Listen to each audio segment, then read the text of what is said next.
Muy buenas noches y bienvenidos un miércoles más a Haciendo Iglesia. Retomamos nuestro programa después de un descanso navideño, hoy centrados en el bautismo. Este domingo la Iglesia Universal celebra el bautizo de Jesús a orillas del río Jordán por su primo Juan el Bautista. Por ello hoy analizamos la importancia de este primer sacramento de la iniciación cristiana.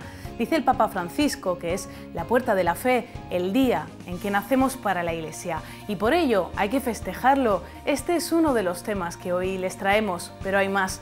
Los repasamos en nuestro sumario. Hoy en Haciendo Iglesia es el sacramento de iniciación cristiana. Comienza ya a formar parte de nuestra comunidad de la Iglesia, miembro de Cristo. Tal y como lo han decidido sus padres. Desde este momento, Francisco es ya parte de la Iglesia Católica. Hoy les mostramos la importancia del bautismo en la vida del creyente, acompañando a esta familia en este importante sacramento para su hijo. Y hablamos de la luz de la vida y su defensa. El Gobierno aprueba una nueva ley del aborto. No es la ley que queremos, lógicamente, porque no queremos abortos, pero bueno, es un paso importante, no importantísimo, y tenemos que valorarlo, ¿no? Un ejemplo de la belleza de la vida lo protagoniza Javier. Tiene 7 años y padece síndrome de Down. Su familia lo ha educado con cariño y sobre todo poniendo la fe como base en su educación. Dios cuenta contigo para una cosa muy especial. Te ha prestado a tus hijos para que les lleves al cielo, pero es que te ha dado a uno muy especial para él. En las primeras comunidades cristianas tan solo lo recibían los adultos, pero a partir del siglo IV se extendió a los niños, siempre bajo el compromiso de los padres de educarlos en la fe. El bautismo es uno de los sacramentos de iniciación cristiana con el que se comienza a formar parte de la Iglesia, con el que, como dice el Papa, se vuelve a nacer en Cristo. Hoy nos adentramos en una comunidad parroquial que lo celebra como una fiesta. Es un momento en el que se puede ver cómo el número de creyentes aumenta, cómo se afianza la fe y cómo se sigue evangelizando también desde la familia. Aquí tienes a nuestro hijo Francisco. Es lo mejor que tenemos. De este modo presentaba Trinidad a su hijo justo antes de su bautizo, momento en que Francisco volvería a nacer, esta vez para la Iglesia. Yo se lo suelo decir muchísimo a los niños, tenemos 2 nacimientos, el nacimiento a la vida, el nacimiento cuando les digo yo a los niños, cuando nacemos, cuando nacen en la risaca, y luego el nacimiento a la Iglesia, que es ese auténtico nacimiento a la fe. Una fiesta en la que esta comunidad parroquial de San Benito celebraba con cantos la incorporación de un nuevo miembro a la Iglesia, y también así lo celebraba la familia. Yo creo que las 2 fechas más importantes para mí como madre son el nacimiento de mi hijo Francisco y el bautizo, el día del bautizo, porque comienza ya a formar parte de nuestra comunidad de la Iglesia, miembro de Cristo. A partir de aquí, padres y también padrinos que suelen ser familiares o amigos adquieren el compromiso de educarlo en la fe y procurar que después lleve una adecuada vida cristiana. Para nosotros es muy importante, somos cristianos, así nos hemos educado. Para nosotros es el sacramento de la iniciación cristiana, el ver el fundamento de que nuestro hijo va a formar parte de la Iglesia, pues nos orgullece y el poder educarlo en la fe. Un sacramento que se convierte además en un regalo de los padres a su hijo. Si los padres eligen lo mejor para sus hijos, ¿por qué no elegir también lo que los padres viven, siempre que vivan la fe? Y con ese mismo convencimiento lo hacen ellos. Que nosotros somos cristianos y tenemos tradición familiar, nuestros padres, nuestra familia, nuestros abuelos, siempre lo hemos celebrado y entonces eso nos lo ha inculcado desde pequeños, lo hemos vivido y así nos lo transmitimos a nuestros hijos. Para mí es fundamental porque es lo que yo he vivido desde que he nacido y creo que Dios está en mi vida y Él es el que me va guiando, o sea que creo que es lo más grande que podamos darle. Una educación en la fe que ya han transmitido a Javier, su hijo mayor. Y eso no es siempre un bautizo, vamos a ver cómo Francisco va a formar parte de la Iglesia como cristiano. Ungido con el agua del bautismo, Francisco pasa a ser ya miembro de la Iglesia. Ahora, como cristiano, tiene la misión de anunciar el Evangelio. Y del Espíritu Santo. Ser hijos de Cristo y revestirnos de Él son las consecuencias del bautismo. Así lo ha dicho esta mañana el Papa Francisco en la audiencia general desde la Plaza de San Pedro, en el Vaticano. Allí el pontífice ha comenzado una serie de catequesis sobre los sacramentos, hoy concretamente sobre el bautismo. El Papa ha hecho hincapié en que este sacramento de iniciación cristiana nos ayuda a reconocer a Jesús en el rostro del pobre, en el rostro del que sufre, porque nos hace caminar en la esperanza. Además, el Santo Padre hacía una invitación general a todos los católicos, que busquemos, que preguntemos cuál fue el día de nuestro bautismo, porque esa es la fecha de nuestro nacimiento a la Iglesia, el día en que pasamos a formar parte de Cristo. El bautismo es el sacramento sobre el que se fundamenta nuestra fe y nos hace miembro vivo de Cristo y de su Iglesia. No es un simple rito o un hecho formal, es un acto que afecta en profundidad la existencia. Por él nos sumergimos en la fuente inagotable de vida que proviene de la muerte de Jesús. Así podemos vivir una vida nueva de comunión con Dios y con los hermanos. Si seguimos a Jesús y permanecemos en la Iglesia, con nuestros límites, fragilidades y pecados, es gracias a los sacramentos por los que nos convertimos en nuevas criaturas y somos revestidos de Cristo. Respetar al no nacido desde el mismo momento de la concepción. A ello va enfocada la nueva ley que ha puesto el Gobierno de España sobre la mesa. Estará prohibido el aborto con dos excepciones: cuando se ponga en peligro la salud física o psíquica de la madre o en caso de violación, pero además se protegerá a la mujer embarazada. Hemos hecho poco para acompañar a las mujeres que se encuentran en situaciones muy duras, donde el aborto se les presenta como una rápida solución para sus profundas angustias. El propio Papa Francisco lo reconocía en su exhortación apostólica. En nuestro país, esta será la tercera ley del aborto. Se trata de defender algo tan importante como la vida. Se denomina Ley Orgánica de Protección de la Vida del Concebido y de los Derechos de la Mujer Embarazada. O sea, ahí está justamente donde trabajamos en Red Madre, ¿no? Que es ayudar a la mujer y para proteger al concebido, ¿no? Entonces ya ahí está diciendo mucho. Las asociaciones pro vida defienden la reforma de la ley del aborto, pero piden más. No es la ley que queremos, lógicamente, porque no queremos abortos, pero bueno, es un paso importante no importantísimo, y tenemos que valorarlo, ¿no? La primera ley del aborto fue aprobada durante el gobierno de Felipe González en 1985. Despenalizaba el aborto en 3 supuestos: peligro para la salud física o psíquica de la madre, si el embarazo es fruto de una violación o por malformación del feto. Casi 25 años después, y con Zapatero en el Ejecutivo, se aprobó la conocida como Ley Aído. Esta planteaba el aborto libre sin justificar hasta la semana 14 de gestación. A partir de ese plazo y hasta la semana 22 se podía abortar si existía grave riesgo para la salud de la mujer o por anomalías fetales graves, pero no eran los únicos supuestos permitidos. Había cosas que no eran, que eran surrealistas, ¿no? Como que a los 16 años las niñas pudiesen abortar sin el consentimiento familiar. O sea, eso es una de las cosas que había que cambiar, sí o sí. Con la nueva ley, la primera aprobada por los populares, ya no hay plazos. Las mujeres españolas solo podrán abortar en 2 supuestos: cuando exista un grave peligro para la salud física o psíquica de la mujer o en caso de violación, aunque las asociaciones pro vida siguen defendiendo el aborto cero. Este, dicen, es causa de problemas psicológicos en la madre. No se habla nunca de las consecuencias que tiene luego la mujer que ha abortado, donde toda la sociedad le dice que a lo mejor una chica con 16 años no está preparada para ser madre, pero nadie le dice las consecuencias que hay después del aborto y la realidad que hay después del aborto. Creo que es fundamental que se diga que el síndrome posaborto existe en la gran mayoría de los casos, que la vida de estas mujeres se ven marcadas por el aborto y que hay un antes y un después, ¿no? ¿Qué dicen otras legislaciones europeas? Pues estas van desde Noruega, aborto permitido en todos los casos, hasta Malta o Ciudad del Vaticano, donde el aborto es ilegal sin ninguna excepción. Ya lo han escuchado, se penalizará con esta legislación el aborto eugenésico. Esto hace referencia a los embarazos de bebés con síndrome de Down.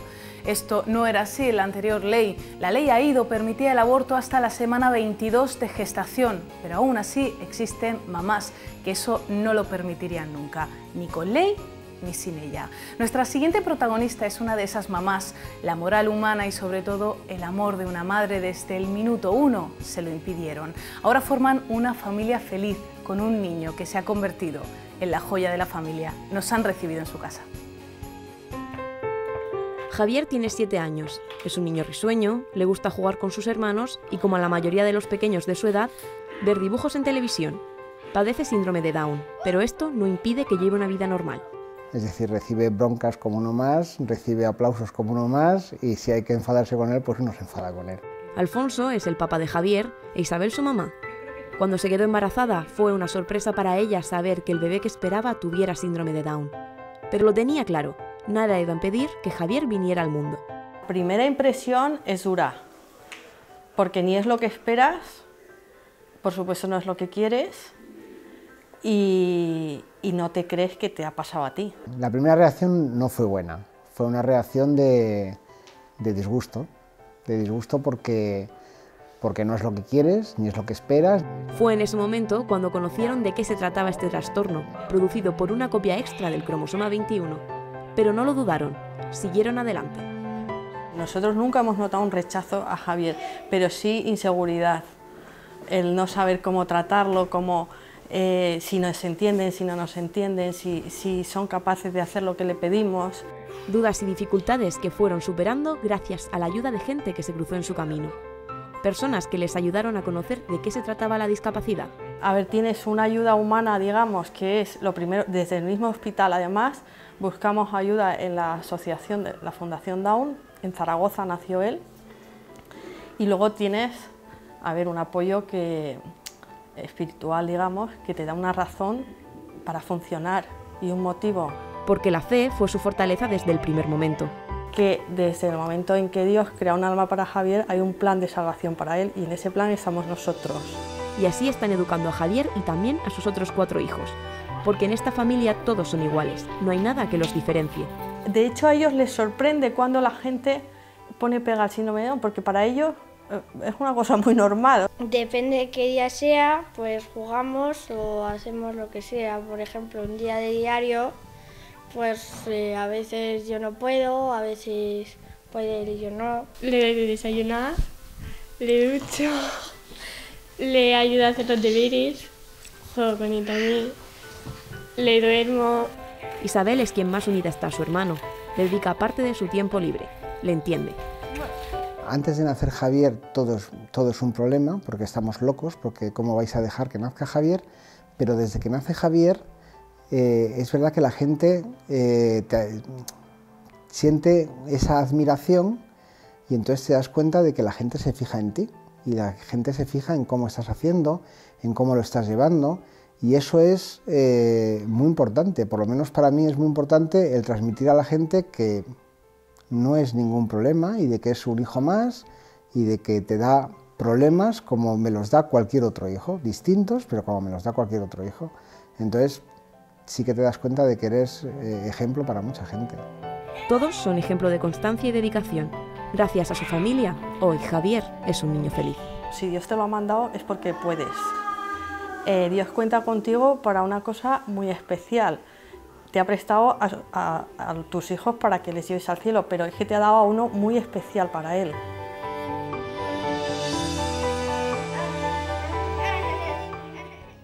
Ya hemos terminado la Navidad, un tiempo de alegría y celebración, ya que la Iglesia Católica recuerda la Natividad de Jesucristo. Un tiempo en el que no solo las parroquias han conmemorado esta festividad, sino que también se ha vivido de forma universal. Desde el Vaticano, el Papa Francisco ha celebrado las diferentes Eucaristías y rezos. En uno de ellos, este mismo fin de semana, ha anunciado un nuevo viaje apostólico a Tierra Santa. Será así la 4ª visita de un pontífice a este lugar tras los pasos de Pablo VI, Benedicto XVI y Juan Pablo II.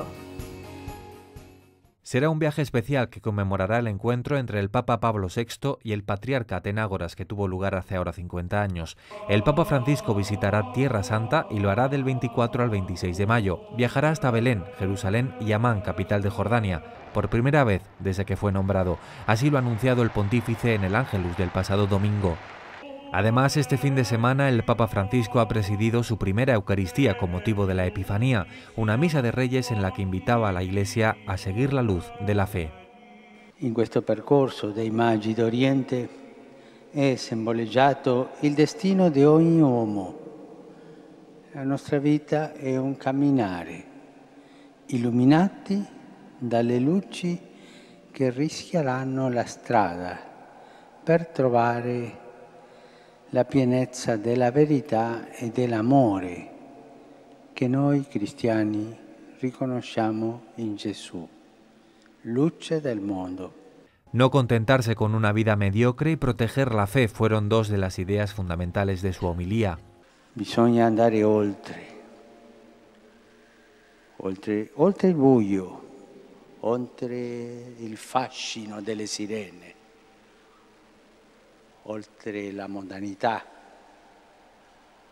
oltre tante modernità che oggi ci sono, andare verso Betlemme, là dove nella semplicità di una casa di periferia, tra una mamma e un papà pieni di amore e di fede, risplende il sole sorto dall'alto, il Re dell'universo. Sull'esempio dei Magi, con le nostre piccole luci, cerchiamo la luce e custodiamo la fede. Y como los magos de Oriente, la Iglesia ha de acercarse al mundo, dice el Papa, y descubrir en él la luz de Cristo. Joven rey, aquí tienes oro, símbolo de realeza. Esto es incienso, símbolo de divinidad. Y mirra, símbolo de la inmortalidad. Tras las fiestas navideñas, la diócesis de Cartagena retoma su actividad eclesial. Todos los ámbitos de nuestra iglesia diocesana vuelven a la rutina, entre ellos una nueva sesión del Grupo de Discernimiento Vocacional para Chicas que organiza el Instituto Internacional Juan Pablo II de la UCAM. Será el domingo a las 5 de la tarde en el Monasterio de las Monjas Agustinas de Murcia y estará presidida por Monseñor José Manuel Lorca Planes. Mañana jueves 9 de enero, oración por las vocaciones en el Seminario San Fulgencio de Murcia. Tendrá lugar en la capilla a las 9 de la noche. El sábado 11 de enero, confirmaciones en la parroquia San José Obrero de Cieza a las 7 de la tarde. El domingo 12 de enero, el Seminario Diocesano celebra la Fiesta de las Familias, que comenzará a las 11 de la mañana. A las 12 del mediodía, el obispo de la diócesis de Cartagena presidirá una Eucaristía. El miércoles 15 de enero, la parroquia de San Pedro de Espinardo celebra una misa con motivo del centenario del nacimiento de Rafael Segura. Será a las 7:30 de la tarde. La parroquia de San Fulgencio de Cartagena prepara ya la festividad de su patrón con un triduo los días 13, 14 y 15 de enero. Comenzará con una exposición del Santísimo a las 6 de la tarde, seguido del rezo del Rosario y vísperas, y a las 7, Eucaristía. También con motivo de este santo cartagenero, patrón de la diócesis, el próximo jueves 16 de enero en la ciudad de Murcia habrá una procesión y una misa presidida por el obispo en la catedral a las 11 de la mañana. Es todo por nuestra parte. Les dejamos ya con nuestro compañero Luis Emilio Pascual en Vidas con Luz, que no ha parado en todas las Navidades. También saben que pueden seguir informados acerca de todo lo que acontece en la diócesis de Cartagena en el programa El Espejo de la Iglesia de la cadena COPE. Nosotros volvemos el miércoles, como siempre, a las 10:15 de la noche. Les esperamos. Pasen una buena semana y sean felices.